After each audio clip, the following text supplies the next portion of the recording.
August 1944. The Allied advance across France is moving faster than anyone imagined. Patton's tanks thunder eastward, infantry divisions sprint after them, and radios crackle with a constant, hungry question.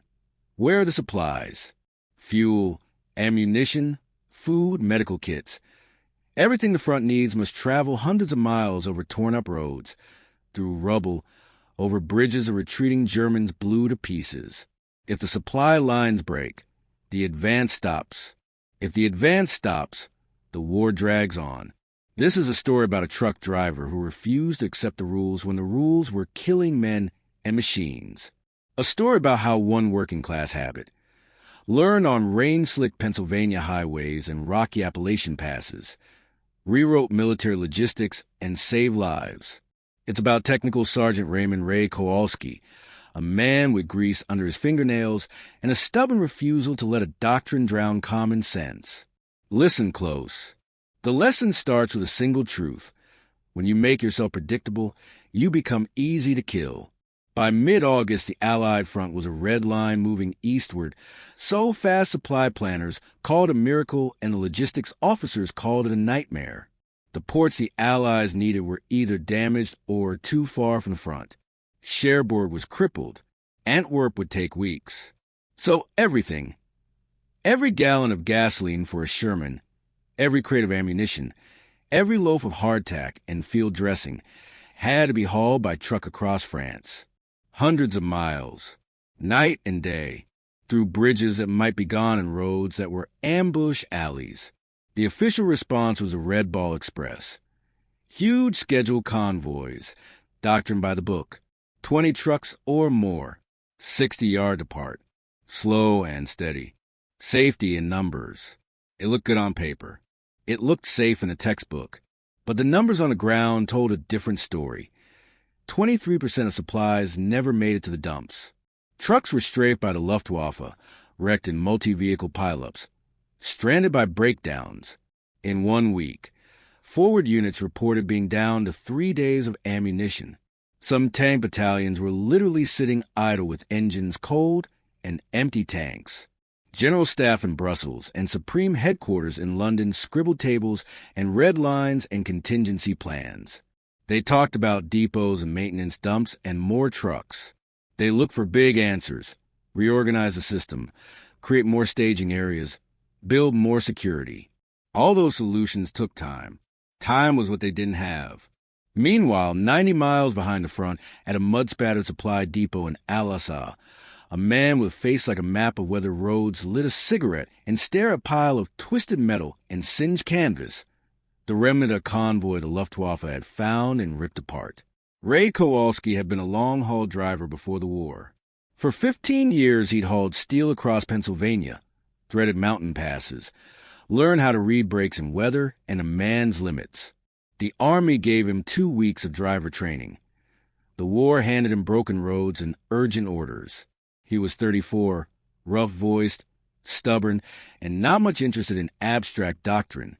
He was interested in trucks and what they did when they were moving. Kowalski began watching, not officers with maps and charts, just a truck driver watching trucks. He noticed something small that looked insignificant on staff reports but enormous in practice. When trucks traveled in mass, they formed a bright thread visible to anyone watching the map. The Luftwaffe could station fighters on the route and wait. When the lead truck spotted aircraft, the whole convoy stopped, engine noise froze, and the convoy became a single, fat target. Trucks crumpled like tin. Accidents happened when drivers braked in panic, and the ones behind couldn't steer a skid on bombed-out roads. A broken axle during a convoy didn't mean one truck stopped. It meant 20 were stuck until a tow party could clear the lane. Then Ray watched how some drivers behaved when they were just waiting at a depot. Loading times varied. Some trucks left the depot alone when they were ready, without waiting for a full convoy. They threaded across the countryside at their own pace, and Ray wrote down, they often arrived safe. Those solo drivers didn't give the Luftwaffe a juicy target. If an airplane strafed one of them, that was one plane wasting fuel and ammo for a small payoff. Fighters prefer prizes that justify the effort. He did the math on a cigarette-stained notebook. Convoy losses averaged 23%. Independent runs, less than 3%. The arithmetic was almost insulting in its simplicity. But idea and authority are not the same thing. Kowalski presented his findings to his captain. He got a shrug. He took it higher. He got called a hellraiser. Colonel Ross wrote, denied across the proposal. The men who wore stars on their collars had doctrine. A truck driver had anecdote. The Army said, convoys are safe. Doctrine must be followed. Kowalski said, doctrine is killing trucks. In that gap between map and road, between theory and practice, Ray kept watching. The war's moment of need came like a pressure cooker. Supreme Headquarters could not accept a stalled Patton, and Patton could not be pushed forward on empty tanks. Someone had to be bold. Walter Bedell Smith, Eisenhower's chief of staff, read the stack of after-action reports out of a growing sense of alarm. He was a man who read everything. Amidst the tables and briefings, he found Kowalski's memo, the crazy suggestion dismissed by a battalion. Smith smelled opportunity. If the front collapsed for lack of supplies, winning the war by Christmas, the phrase had become a private hope in Allied war rooms, would vanish. He summoned Kowalski, not because he loved truck drivers, but because the data was damning. The current doctrine accepted 23% loss as a cost of doing business. Smith asked one simple question: why are we giving the enemy a schedule? Kowalski answered with the same bluntness. He used to answer what gear a truck was in. Spread them out. Dispatch trucks as they're ready. Don't wait. Vary speeds. Make them unpredictable. Treat logistics like hunting squirrels instead of marching battalions. Smith didn't argue about rank. He ordered a field test. September 1st, 1944. At Al-Assad Depot, 20 trucks rolled in, each with a crew of 2 or 3, each with a load that could mean relief for a hungry company or fuel for a rolling column. Under the old rules, they would wait 4 to 6 hours until everyone was ready, then depart as a single formation. Kowalski's plan turned that on its head. The first truck that finished loading pulled out at 0600. The second left at 0618, then 0633. By 1120 trucks had departed, each in different moments, sometimes different routes, sometimes different speeds. They were a thread stretched over hours instead of a bead clustered in minutes. Officers in khaki barked concerns. Breakdowns, escorts, ambushes, all valid. Kowalski's answer was direct. We already lose a quarter when everything moves together. One broken truck is better than 20 stuck in the mud. The Transportation Corps watched with not-so-hidden skepticism. Colonel Ross predicted disaster. Lieutenant Colonel Burgess said it violated everything. The men counting losses said, try it. What happened shocked them. On the first run, the Luftwaffe fired at 3 of Ray's trucks. One plane made a pass and miss. The pilot returned to base rather than waste fuel. One truck hit a pothole and had a flat. The driver swapped the tire and kept going. All 20 trucks arrived with their cargo. 0 losses. Day 2, 19 of 20 delivered. A single accident. Human error. A driver nodding off. Not an air attack. Losses hovered near single digits. Within half a week, the facility logbooks told a new story. Losses dropped from 23% to under 5%. By the end of the trial, they were hitting numbers no staff officer had confidently predicted. Nearer to 2 to 3%, an order of magnitude change. What the numbers meant in real terms: more fuel to the tanks, more shells at the guns, fewer immobilized units. Patton's columns could keep moving. Smith ordered the method scaled. You don't scale an operation like the Red Ball Express overnight without logistic sweat. But the Army had no time for slow bureaucracy when the front needed boots and bullets. The staggered dispatch became a directive, then a policy. Loading sheds were reorganized. Depots started timing trucks like arrivals at a runway rather than parade formations. Every 5 to 10 minutes, a truck left the depot. Routes were rotated. Speeds were adjusted to road and driver skill, not to a rigid convoy maximum. Escorts still prowled patrol corridors, but they were spread out too, ever watchful and opportunistic rather than concentrated like a fortress. What did the Germans do? Their intelligence noted the difference. Luftwaffe commanders complained that Allied trucking was unpredictable and made single-target attacks inefficient. An intercept attempted on isolated trucks was judged an unacceptable drain on fuel and pilots. The Germans faced a choice: burn scarce resources hunting a difficult target, or redirect their planes to defensive and ground support roles that mattered more. They shifted. That strategic decision, partly forced by Kowalski's method, weakened the Germans' ability to contest the skies over supply lines. In 82 days, the Red Ball Express, reframed and reborn under the new method, hauled hundreds of thousands of tons of critical supplies. Deliveries increased, delays decreased, and frontline units reported dramatic improvements. Ammunition that once arrived late, or not at all, reached guns on time. Fuel kept Panthers and Shermans rolling. The advance preserved its momentum.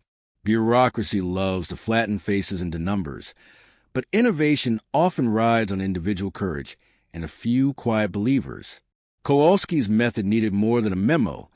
It needed drivers willing to risk disapproval, officers willing to accept risk, and mechanics to keep machines running. Private First Class James Booker was one of those drivers, a man who had tuned car engines in Detroit and knew how a tired man's blink could ruin a day. Corporal Eddie Martinez and Private Willie Jackson volunteered when their peers scoffed. They weren't heroes in uniforms polished with parade ground. They were mechanics and drivers, men who understood the feel of a wheel under rain and the sound of an engine that needed a hand. They took runs on the first trial, and when those runs worked, they told their mates what they'd seen. Rumors of a crazy method became reports of a working one, and then, reluctantly, would cross fingers and a glance at the logbook, doctrine. Kowalski himself never asked for a lecture tour. He went back to spreadsheets and quick decisions, to arguing about a slight change in departure time that would avoid sunrise glare for a pilot watching the road. He argued like men who fix things argue, with data, with practical examples, with impatience when people waste time on what-ifs that weren't killing men. He also knew what victory looked like. On clear nights, he would sit by a truck's headlight and think about engines humming, men eating hot food at the dump, a radio crackling with a report from the front. We moved another 12 miles. Those small successes mattered because they added up. Change is messy. Some commanders continue to prefer mass convoys for security of mutual support and centralized command. There were court-martial threats written in ink before the trials proved their worth. There were nervous colonels and staffers who feared losing control. The Red Ball Express had always been hasty improvisation dressed as doctrine. Kowalski's method forced a permanent rewrite, but the evidence was clear. Lost statistics and delivery times talked longer and louder than arguments about protocol. By mid-September, the staggered method was standard practice across the Red Ball Express. By November, as Allied forces pushed into the Reich, the new doctrine had spread to other theaters. The British tried it in Italy. Pacific planners studied whether dispersed resupply could work for island hopping. In late October, captured German officers told their interrogators, "Their trucks are like ghosts." It's a phrase that turned up on staff papers and made its way to Eisenhower's desk.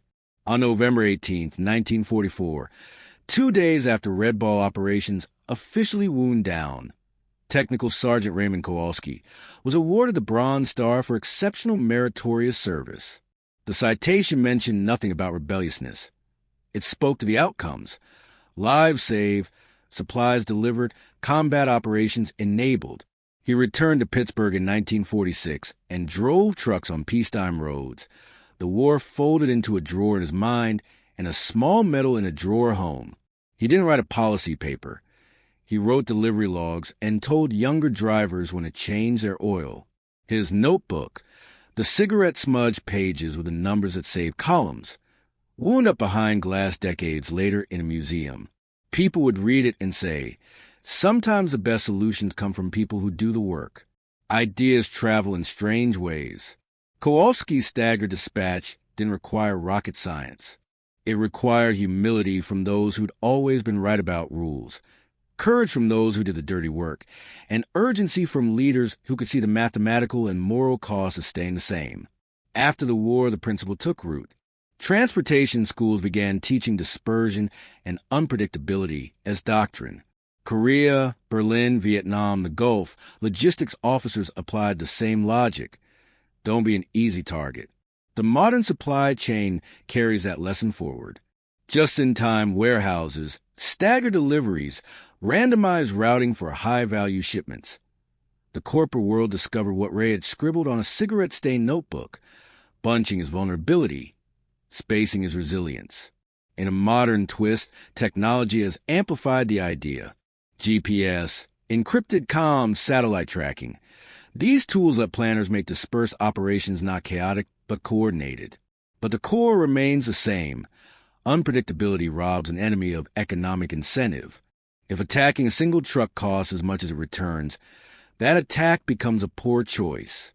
Military history often celebrates the generals and the battles. Those things matter. But wars are also won by sand and oil details, the humming of engines, the flow of diesel, the steady line of logistics. A method that cuts losses from 23% to under 3% during a run that mattered to Patton didn't just save tonnage. It saved lives, momentum, and the possibility of victory without another winter campaign. Ray Kowalski's so-called crazy idea was not a rebellious stunt. It was an application of craft to a problem the ranks of theorists had not solved.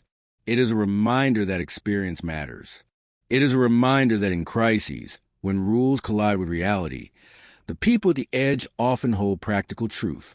Today, Ray's notebook sits in a museum case, a small, smudged ledger next to a sepia photograph of a man leaning against a GMC truck, cigarette dangling.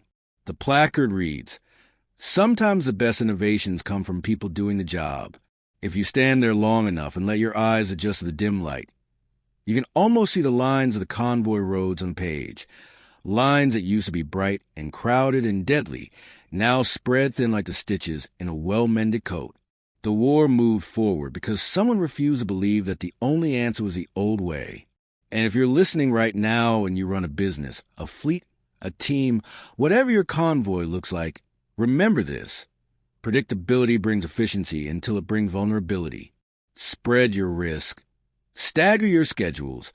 Let the road do what the road does, and you might find that the crazy method is just common sense in disguise.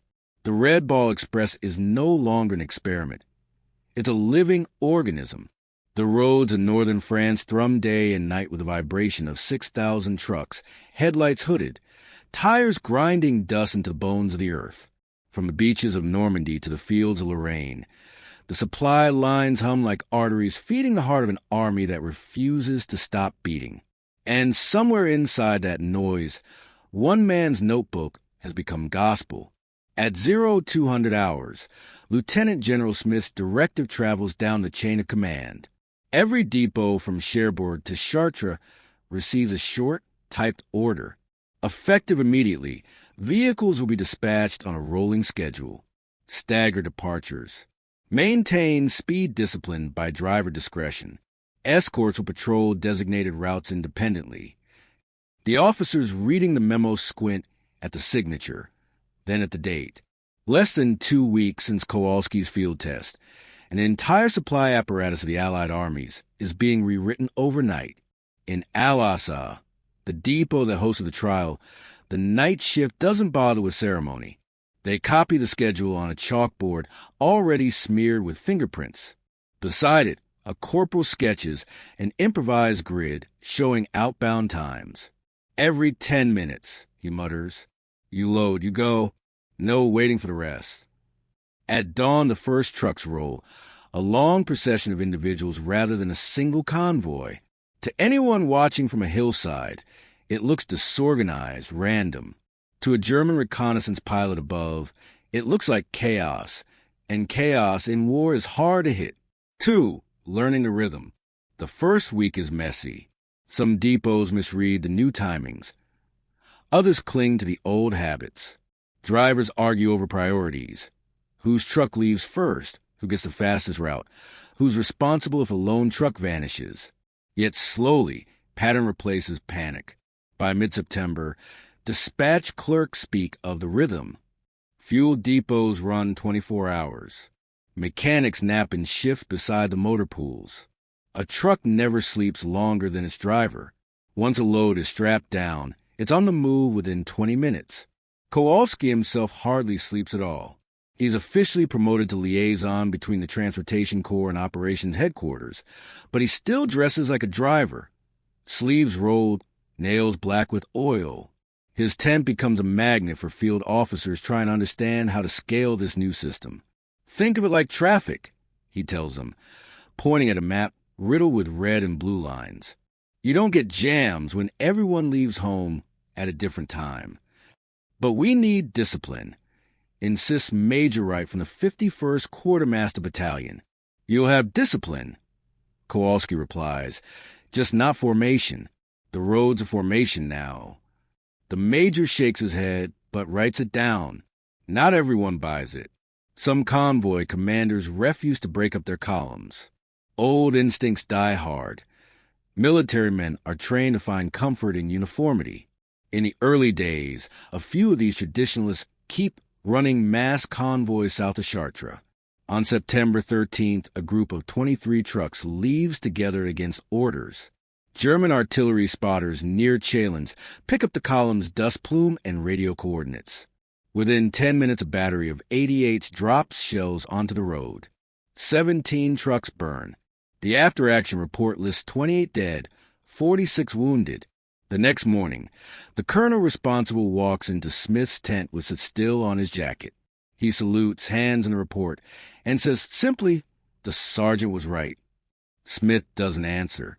He just writes, "Implement without exception" on the margin. The red ball express transforms into something unrecognizable even to those who started it. The depots begin running like factories. Crews time their loading cycles with stopwatches. Mechanics organize spare parts bins in rows like munitions belts. The sound of pneumatic wrenches replaces bugle calls. Drivers trade tips about routes the way infantrymen trade rumors about safe foxholes. Take Route N13 past Le Mans. Bridges are still solid. Avoid Drew, road washed out. Word of mouth becomes a living network more reliable than any printed schedule. Every night, the roads glow faintly under blackout hoods. Lone headlights bob through mist, one every few miles, ghosts on tarmac. German civilians hiding in barns whisper of an endless line of American trucks that never stop coming.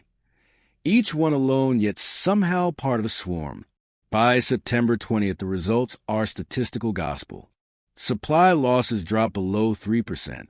Delivery time improves by nearly 1/3. At Patton's Forward HQ, fuel drums pile so high mechanics joke they could build a wall to Berlin. General Patton himself visits an Al-Assad depot. He shakes the hand of every driver in sight. When he reaches Kowalski, he studies him for a moment. The oil-stained coverall, the unshaven jaw, and grins. "You're the fellow who taught us how to drive faster than the Luftwaffe, huh?" Kowalski shrugs. "Just taught us how not to die in a line, sir." Patton barks a laugh. "Good lesson. The enemy hates what he can't predict." That line makes it into the next operations bulletin. 6. German frustration. Across the front, the German High Command notices a shift. A Luftwaffe reconnaissance report dated September 22nd reads, "Enemy truck movements no longer appear in organized columns.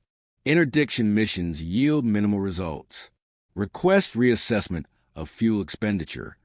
A second report from the 5th Panzer Army's logistics officer adds, "Where we once disrupted 20 trucks with one sortie, we now destroy one with 20 sorties. Inefficient." By the end of the month, Luftwaffe field commanders quietly suspend convoy interdiction missions altogether. Their fuel is too precious. 7. The cost of success. But efficiency brings new pressures. Trucks never stop. Men barely sleep. Supply lines stretch thin, and every improvement demands another. Mechanics cannibalize wrecks to keep the living vehicles rolling. At one depot near Chartres, drivers mark the side of their trucks with chalk lines, one for every round trip completed. Some have more than 30 marks. They call themselves ghost haulers. Kowalski walks among them one evening, passing cigarettes, listening to the quiet humor that soldiers use to hide fatigue. Booker jokes that his truck talks to him now. Martinez has started naming his tires. Willie Jackson hums jazz tunes to stay awake on night runs. Ray smiles but knows what he's asking of them. Endurance bordering on impossible. 8. A dangerous experiment. In late September, headquarters approves a daring extension. Night runs deeper into contested zones near Metz. These roads, still littered with German patrols, test the limits of the new system. Each driver carries a small card. If captured, state name, rank, and serial number. Destroy cargo manifest.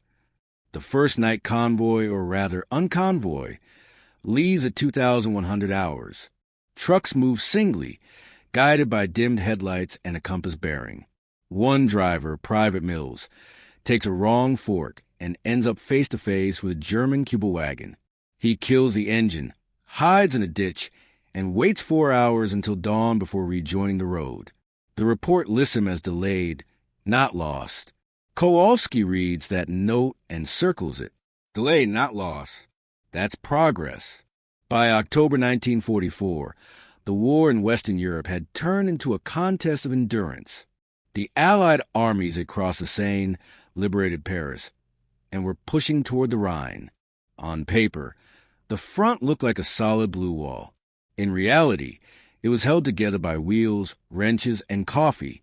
Every bullet fired in Belgium, every shell loaded into Patton's guns, had traveled by truck. The system that had once been chaotic now functioned like a mechanical heart pumping nonstop. But hearts, no matter how strong, constrain under pressure. The days shortened. The nights grew cold. October rains turned French fields into oceans of mud. The trucks, once rolling on dusty roads, now churned through brown rivers that swallowed tires to the axle. The engines coughed, their mufflers dripping steam into the gray morning. Yet the drivers kept moving. They knew if they stopped, the line would collapse behind them. Kowalski had been promoted again, this time in responsibility, not rank. He was the man everyone called when a depot jammed, a bridge collapsed, or a route went dark. The officers still wore the ribbons and brass, but they had learned to listen to the trucker who spoke in maps and mileage instead of medals. He rarely raised his voice, but when he did, men moved. At the main depot in Chartres, he walked the lines one evening, lantern in hand, checking the logs. Trucks came and went like clockwork, each one dispatched at irregular intervals, each one part of an invisible rhythm that only he seemed to hear. The guard saluted him as he passed. The smell of diesel and wet canvas thickened the air. He stopped beside a driver sleeping upright behind the wheel and covered the man with his jacket. Then he lit another cigarette and went back to work. The war was changing shape. Intelligence reports warned that the Germans were regrouping. The Luftwaffe was weaker now, but their ground forces were desperate. Ambushes increased. Drivers learned to shoot from windows while steering one-handed. Tires were patched with bits of rubber scrounged from wrecks. When fuel ran short, they siphoned from disabled trucks and pressed on. The new method had given them freedom, but freedom came with risk. A lone truck could be a hero or a tomb. In early November, a sudden message reached the Al-Assad depot. Enemy armor sighted east of Nancy. Supply routes compromised. The map on the wall showed the front bowing backward. The Germans weren't done. They were preparing something, though no one yet knew its size. Kowalski didn't like what he saw. He ordered the night runs doubled, moving critical fuel stocks north before the roads froze. He had no authority to give those orders, but no one questioned him anymore. When he told men to drive, they drove. The first frost came on November 12th. The roads glittered white, and every turn became a gamble. Chains clattered on tires. Trucks slid sideways on ice. The cold stiffened brakes and numb fingers. Still, the Red Ball Express ran, less an express now, more a lifeline to the winter heart of France. By then, they were running nearly 7,000 vehicles. The depots glowed red from lanterns at all hours, steam rising from the engines like breath from war horses. Late that month, a visitor arrived from headquarters, a tall officer with thin spectacles and an overcoat far too clean for the mud. He found Kowalski crouched under a truck, replacing a clutch plate. "Sergeant Kowalski," he said, "you've been ordered to brief SAF command in Reims." Ray looked up, his hands black with grease. "I brief them every day, sir. My reports are on the table." The officer shook his head. "Not on paper. In person. General Smith wants you." 2 days later, Kowalski stood in a stone building where Eisenhower's staff had set up temporary headquarters. The room was full of maps and exhaustion, but Del Smith sat behind a desk piled with papers. He didn't bother with introductions. "Sergeant, we're facing a new problem. The Germans are retreating, yes, but their roads are ruined. Our engineers can't rebuild fast enough. How far can your method stretch?" Kowalski rubbed the back of his neck. "Farther than your patience, sir. But it'll need more trucks, more spare parts, and drivers who don't quit." Smith smiled thinly. "You'll have all three. What you built here, it's not just keeping the Army alive. It's proving how fast work can move. By December, the proof would be tested harder than anyone expected. The Ardennes, a stretch of dense forest in Belgium, had been considered quiet. Then, on December 16th, at dawn, the horizon erupted in fire. German artillery pounded Allied lines. Armored divisions poured through the mist. It was the beginning of the Battle of the Bulge. The call for supplies hit within hours.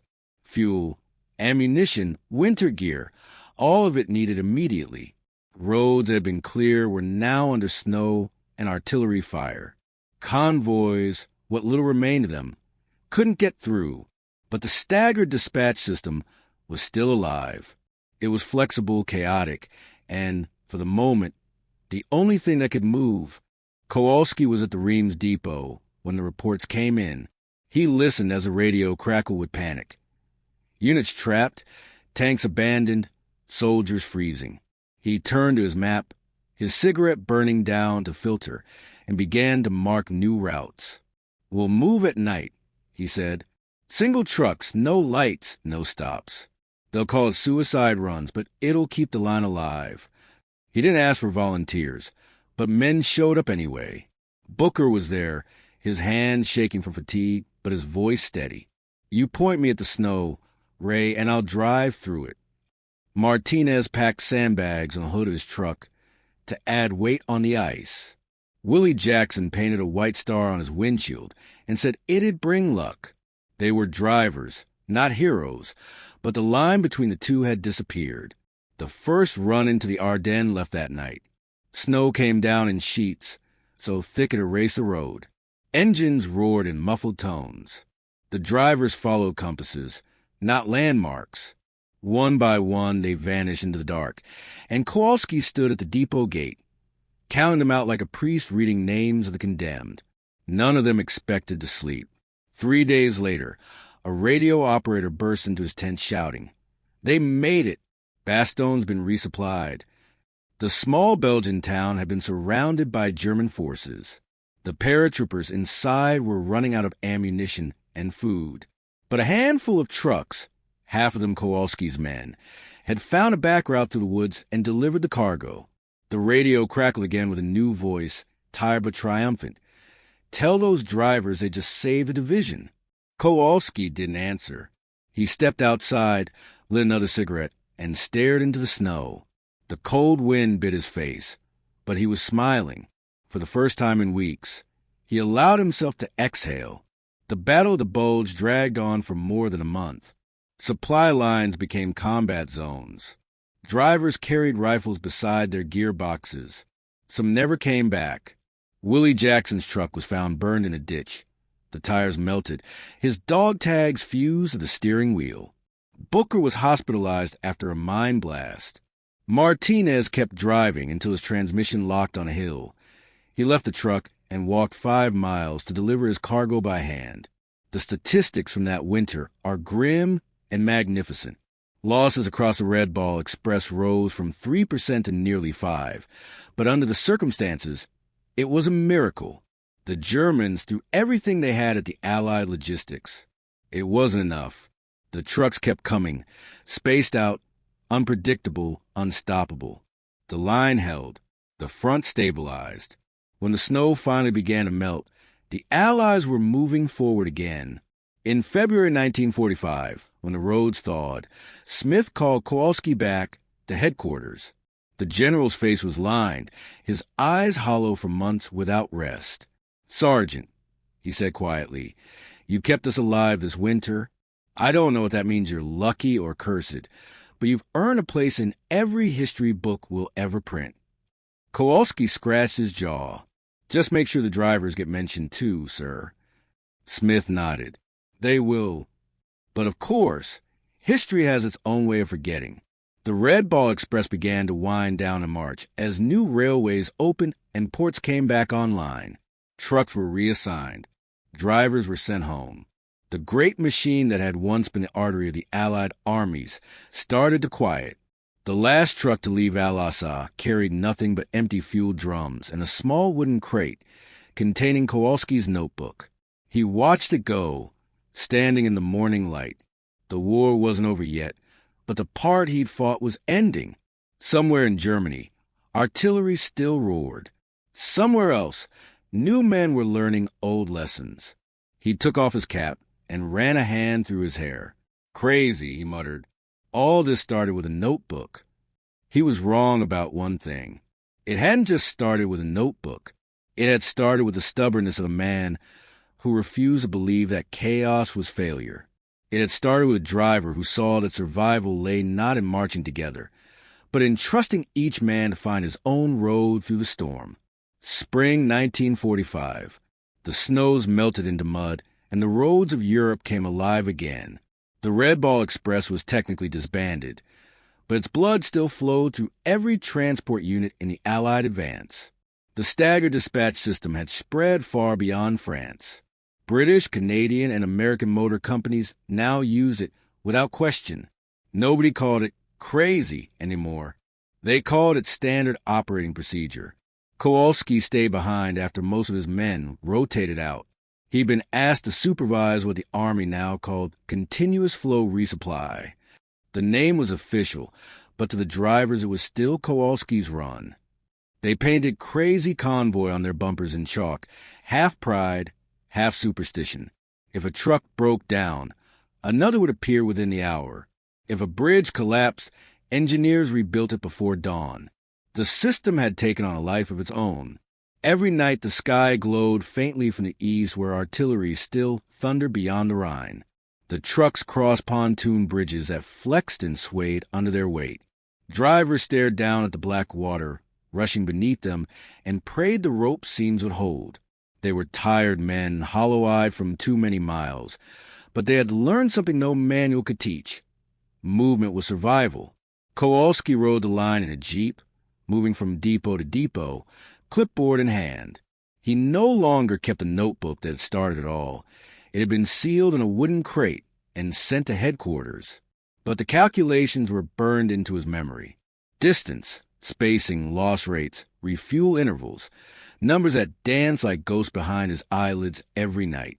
He stopped once at a small village near Koblenz where a temporary fuel dump had been set up in a bomb-scarred churchyard. The stained glass windows were gone, replaced by canvas. The altar was buried beneath jerrycans. Booker was there, limping but alive, directing the unloading. Martinez had been reassigned to an engineering detail, but came by to help. They embraced silently. 3 men bound by more than orders. You hear they're calling it 95% efficiency now. Booker said. Kowalski laughed softly. That's government math. Maybe, Booker said, but it feels true. It did feel true, from the first run in August 44 to that moment. Supply losses had fallen from 23% to less than 2%. Even after the chaos of the winter battles, the running average across all operations showed a 95% reduction in lost tonnage. The impossible number had become fact. A week later, on March 7, 1945, American forces captured the Ludendorff Bridge at Remagen. Tanks and infantry poured across. Behind them came the trucks, staggered, spread, unpredictable, rolling proof that logistics could move faster than destruction. The Germans tried to bomb the bridge. They succeeded in dropping it 10 days later, but by then thousands of vehicles had already crossed. The war's last major obstacle was gone. When Germany finally surrendered in May, the trucks kept rolling for weeks, carrying food to starving civilians and hauling prisoners back from the front. The sound of engines became the sound of relief. The same drivers who had once outrun the Luftwaffe were now bringing milk to children who had never seen an American before. One evening, standing beside a line of idling trucks outside Frankfurt, Kowalski watched a group of German villagers approach with buckets and tin cups, hoping for leftover fuel. He signaled to his men, "Give them what you can spare." The war was over. Mercy could afford to move freely, too. He left Europe in the summer of 1946.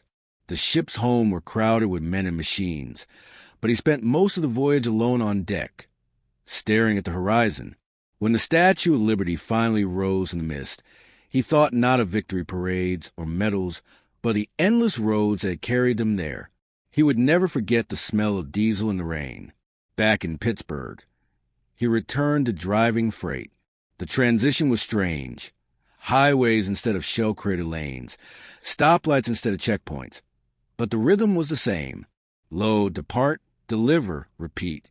He worked quietly, married once, never spoke much about the war. The Bronze Star stayed in its box. The only hint of his past was a small framed photograph above his desk, a line of trucks vanishing into fog. Years passed. The world changed. Highways multiplied, engines improved, convoys became fleets. But inside the U.S. Army Transportation Corps, the legend of the crazy convoy lived on. At Fort Lee, young officers studied case files labeled Kowalski method, staggered dispatch protocols. Instructors spoke of him the way mathematicians speak of formula, elegant, simple, indispensable. When the Korean War erupted, the manuals came off the shelves. Dispatchers in Pusan spaced their trucks exactly as he had done on the roads of France. In 1950, a colonel wrote in a field memo, "Enemy air superiority makes mass movement impossible. Recommend Kowalski dispersion." It worked again. By the time Vietnam arrived, the Army's motor pools were fully digital. But the principle hadn't changed. Drivers carried radios now, not notebooks, yet the message was the same. Keep moving, keep separate, never let the enemy find a pattern. The method saved fuel, saved lives, and saved entire campaigns from starvation. Civilian industry noticed too. In the 1960s, logistics engineers studying wartime data realized that Kowalski's dispersed dispatch theory applied perfectly to commerce. Continuous flow replaced batch delivery. Factories shortened storage cycles. Decades later, companies like FedEx and UPS built software that did automatically what Kowalski had once done by instinct. Each truck left the depot as soon as it was loaded. Each route was randomized just enough to prevent congestion. A man who died before the age of GPS had laid the foundation for it. Ray never knew. He drove until his knees gave out, retired quietly, and spent his final years tending a small garden behind his house. Neighbors saw him, sometimes sitting on the porch, watching the interstate in the distance. The trucks streamed by day and night, lights flickering like fireflies, each one alone yet part of a vast invisible rhythm. If anyone asked, he just said, "They're still rolling." He died in 1983, 73 years old. His obituary in the Pittsburgh Post-Gazette called him a decorated veteran and a retired truck driver. It didn't mention that his calculations had reshaped modern warfare. But at Fort Lee, the Army Transportation Museum prepared a small exhibit to mark the Red Ball Express's anniversary. They requested his family's permission to display the old notebook. The pages were brittle, the ink faded, but the equations were still legible. Next to it they placed a photograph. Kowalski leaning against a GMC Jimmy, cigarette in hand, eyes half closed against the sun. Visitors walking through the museum rarely linger long at that case. The big draw is the full-scale model of a red ball truck, with its roaring engine, but every so often, a young officer stops to read the caption on glass. Sometimes the greatest revolutions in logistics come not from generals or engineers, but from the men who keep the wheels turning. The reflection of fluorescent light on the glass makes it hard to see the notebook clearly. Yet if you lean close, you can still make out a single penciled note at the bottom of one page. Spacing saves lives. Outside, modern convoys roar past on highways that stretch farther than any map from 1944. Each truck carries a microchip tracker, each route plotted by satellite.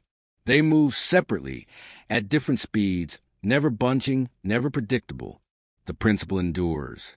Somewhere in the digital code that schedules their departures, the ghost of a Pittsburgh trucker still rides shotgun. And in military academies around the world, cadets study a simple equation from an old report. Risk is proportional to predictability. The less predictable a supply line, the safer it becomes. That equation, born from grease, fear, and stubborn common sense, saved armies once and now moves economies. 95% fewer losses, numbers that once sounded like fantasy, became the baseline for modern logistics efficiency. History books often close with grand conclusions that victory belongs to strategy, leadership, or overwhelming force. But those who dig deeper know the truth is smaller and rougher. Sometimes it sits behind a steering wheel, squinting through smoke and rain, muttering to itself that there must be a better way. Kowalski found that way. He didn't invent engines or fuel or steel. He invented a rhythm, one that taught the world how to move without tripping over itself. In the end, that rhythm outlasted every general, every battle, every map. It hummed still in the tires of trucks crossing deserts, in convoys that snake through mountains, in cargo ships and delivery vans and drones. And if you listen closely, you can almost hear his voice carried on the wind between the gears. Don't wait for the others. Load up, check your bearings, and go. The road's yours until it meets the next. Then the sound fades into the endless hum of engines, stretching from the beaches of Normandy to every highway in the modern world. A low, steady echo of one trucker's crazy idea that changed everything.